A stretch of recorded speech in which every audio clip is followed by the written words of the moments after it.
Então, segundo ano, tudo bem? Vamos para mais uma videoaula, de literatura. Vale a pena lembrar que na última videoaula nós falamos, fora as revisões, sobre o pré-modernismo. A videoaula que não foi revisão. Pré-modernismo é essa fase da literatura, esse momento de transição que vai do simbolismo, no finalzinho do século, mudança de século, até o modernismo. E vimos lá as mudanças, de postura dos autores, em relação às questões sociais, Vimos lá alguns autores que já apontavam para questões futuras, a preocupação com as questões sociais, a mudança de temática, a mudança da forma de escrever, abandonaram as formas rebuscadas, alguns optaram pela maneira coloquial para escrever suas obras, a questão da denúncia social, a visão foi modificada, alguns autores já estavam antenados, e já preparavam o modernismo sem saber, outros autores estavam aí, sendo influenciados, pelas correntes de vanguarda europeia, mas tinham principalmente o desejo apenas de desconstruir, a desconstrução do clássico, a estrutura clássica, os sonetos, a rima, a métrica,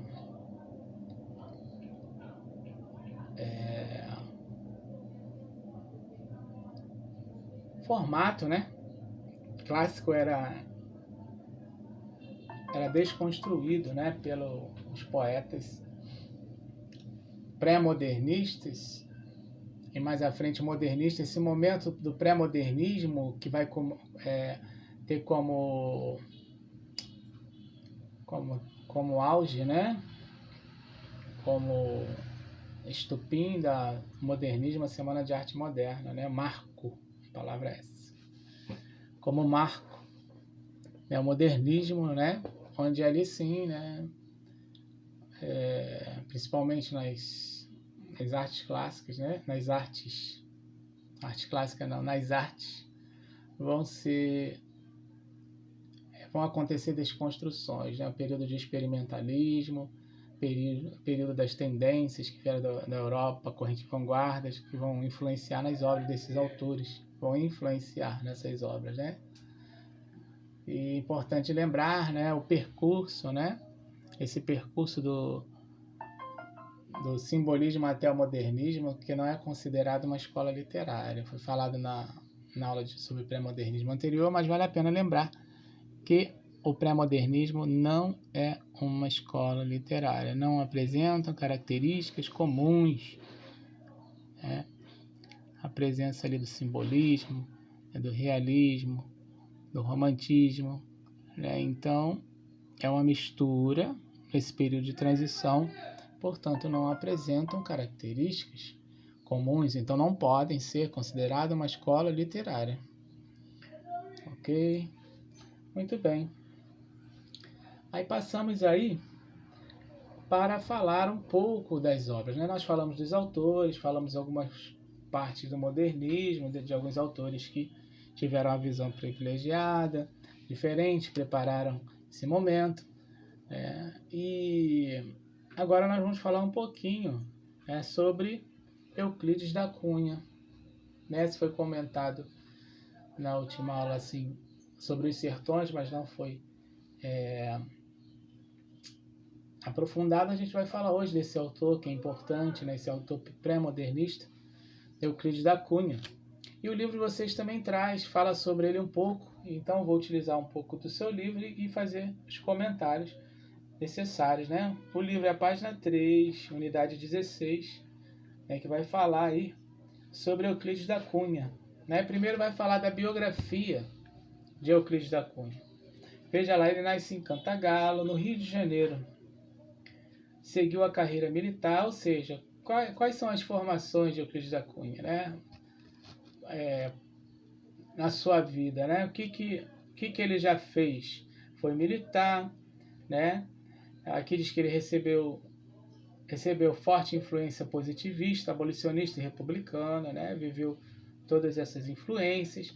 Formou-se engenheiro, Euclides da Cunha foi engenheiro e exerceu funções ligadas à sua especialidade, né? Como engenheiro, ele chegou a trabalhar como engenheiro, exercendo suas funções. Exerceu, por motivos políticos, se desligou da carreira militar, por opção, e dedicou-se à engenharia civil. Foi escritor e jornalista, preocupado sempre com as questões nacionais. Foi famoso com a publicação do livro Os Sertões. Elegeu-se membro da Academia Brasileira de Letras, foi assessor do Barão do Rio Branco, então ministro do Exterior, e morreu assassinado em uma questão de honra. Veja a história, né, desse autor, Euclides da Cunha, né?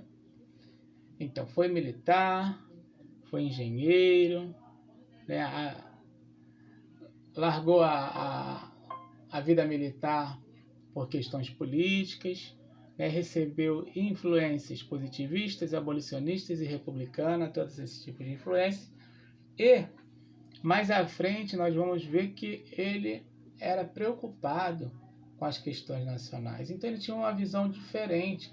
O poeta, o autor, né? o escritor, ele tem uma visão diferente dos demais.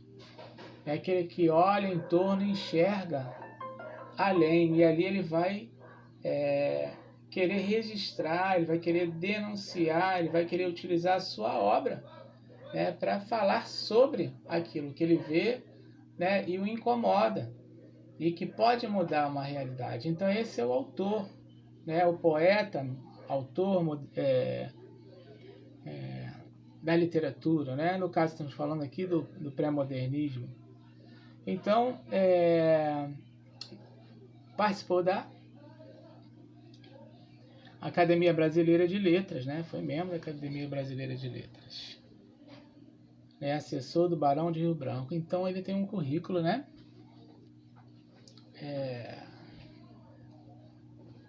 Um ótimo currículo na sua biografia, né, em relação a tudo que ele fez. Portanto, ele será enviado, né, para cobrir a Guerra dos Canudos, né?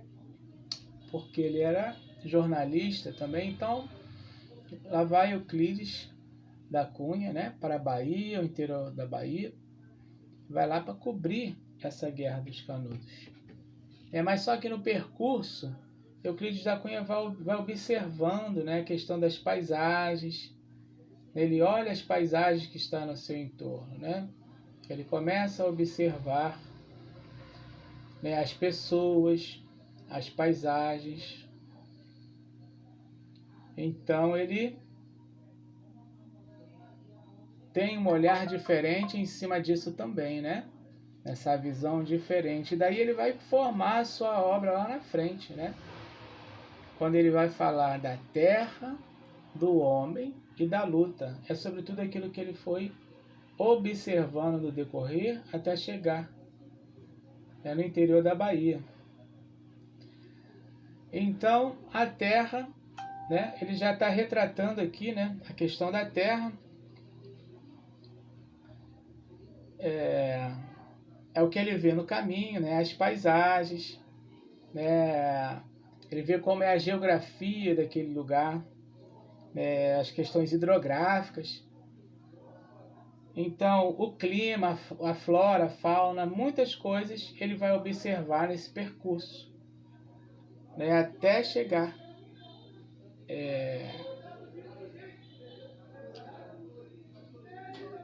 na Bahia, né, o local, e por ali também ele vai observar, né? Então, até chegar nesse local, ele chama a atenção essa questão, né, da terra, né? E ele observa também, né, como as pessoas lidam, né, com esse espaço. Ele vai observar essa questão de como eles lidam com a terra, né, com esse espaço, com tudo aquilo que ele observa.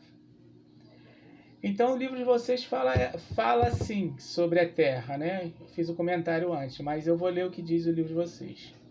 A terra, cenário dos acontecimentos, suas características e condições geológicas, topográficas e hidrográficas, vírgula, hidrográficas, olha eu falando vírgula, hidrográfica, a vegetação, o clima, a seca, a desertificação do solo e outros fenômenos mesológicos, né? Questão do clima, de dia quente, à noite frio, a questão da seca, né? Ele vai falar da terra seca, árida. Então ele vai citar vários aspectos geológicos, né? Aspectos hidrográficos, a topografia do local. Então são questões que ele vai observar e vai retratar na sua obra. Você vai perceber no decorrer da sua obra quando ele fala. A questão do homem, a tentativa de compreensão biosociocultural das populações sertanejas, a discutível teoria de que mixigenação causava degenerações e o aparecimento das subraças, povoadoras dos sertões. Segundo essa visão, Antônio Conselheiro seria o protótipo do sertanejo. Antônio Conselheiro é o principal personagem, né, do livro Os Sertões, é o líder religioso, vamos chamar assim. A sua biografia compreendia e resume a existência da sociedade sertaneja, né? Antônio Conselheiro é aquele líder, né, que preocupava o governo, né, porque ele era realmente um líder, né, considerado meio, como eu posso dizer, fanático, né, meio um líder não muito certo, né, das ideias, mas preocupava porque ele convencia e conduzia aquele povo, né. Então a questão da terra, né, comentamos os aspectos hidrográficos, né, a questão do homem, né, esse homem que vai habitar essa terra, né, os sertanejos, jagunços, né, e também a questão do líder deles, né, Antônio Conselheiro, que vai aparecer. Então, quando ele fala do homem, ele fala do líder, né, Antônio Conselheiro, fala de quem é liderado por eles, né, os liderados, né, por Antônio Conselheiro, no caso os jagunços, os sertanejos, vão aparecer nessa obra, né? Ou seja, ele tenta explicar, né, que essa questão da mixigenação, essa questão da mistura, essa questão biológica, né? Biológica, a mixigenação, né, que ele acredita que por conta disso vai se formar uma sub-raça, uma raça enfraquecida abaixo, né, das demais. Então ele vai observar nesse sentido, né, as questões de comportamento, de modo, modo como vivem, como eles lidam com essa terra. Então tudo isso ele vai retratar em sua obra, né? Assim, os costumes, dentre outros aspectos. E a luta, né? O que é a luta? Aquela luta que foi sangrenta, né? Uma luta sangrenta, que vai ser liderada, né? Antônio Conselheiro e demais. Eles são cercados por militares. Os militares vão para tomar, né? E essa luta vai acabar quando eles são dizimados, né? Serão dizimados pelos militares. Vamos ver o que diz o livro de vocês sobre a luta.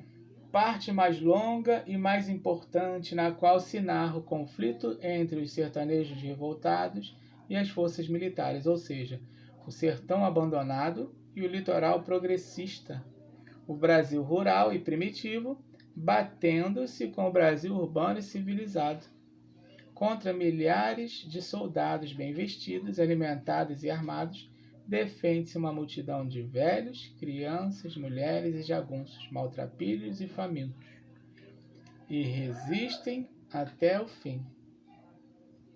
Vão lutar até o fim, até serem dizimados. Então, essa é a parte da luta que é retratada, por Euclides da Cunha, né? É apenas um resumo, né, de cada parte de sua obra. A terra, o homem, a luta. Antônio Conselheiro preocupava, né, realmente os governantes, né, as autoridades, né, eram preocupadas com essa liderança, né, de Antônio Conselheiro em relação aos sertanejos da região, né? Então vai acontecer isso, né? A questão da Guerra dos Canudos, essa retomada. Podemos considerar que essa obra vem para denunciar, um crime histórico, né? Vem denunciar um crime histórico, né? Que foi essa dizimação do sertanejo. Então ele vem fazer essa denúncia, né, em sua obra. E assim que se dá, né, o final, né, da obra, tendo a população sertaneja, né, sendo dizimada covardemente. Então fica aí um pouquinho da obra Os Sertões, de Euclides da Cunha, né? Nós conhecemos essas partes, né? As partes de sua obra: a terra, o homem e a luta. A terra é o cenário dos acontecimentos, lembrando, né? A terra é o cenário dos acontecimentos, todas as características daquele local, né? Foi falado, as questões hidrográficas, vegetação, clima, quente, frio. O homem, ele vai passar essa tentativa de compreensão biológica, biosociocultural, né? Como é que era, né? Questão cultural, vida, os comportamentos, a mixigenação, que trazia uma sub-raça para eles, né? A questão da sub-raça, né? A degeneração, né? Considerava-se que causava uma degeneração nesse sentido da raça, né? E a luta, que vai aparecer, essa guerra sangrenta, violenta, que vai dizimar, né, covardemente o povo sertanejo, como foi falado, homens, mulheres, idosos, crianças. E assim se dá essas três partes, resumindo, da obra de Euclides da Cunha. Ok? Então fica por aqui, um forte abraço em todos. E deixo para vocês, como exercício dessa videoaula,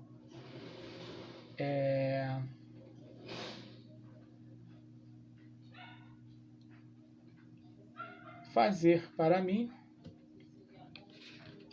fazer os exercícios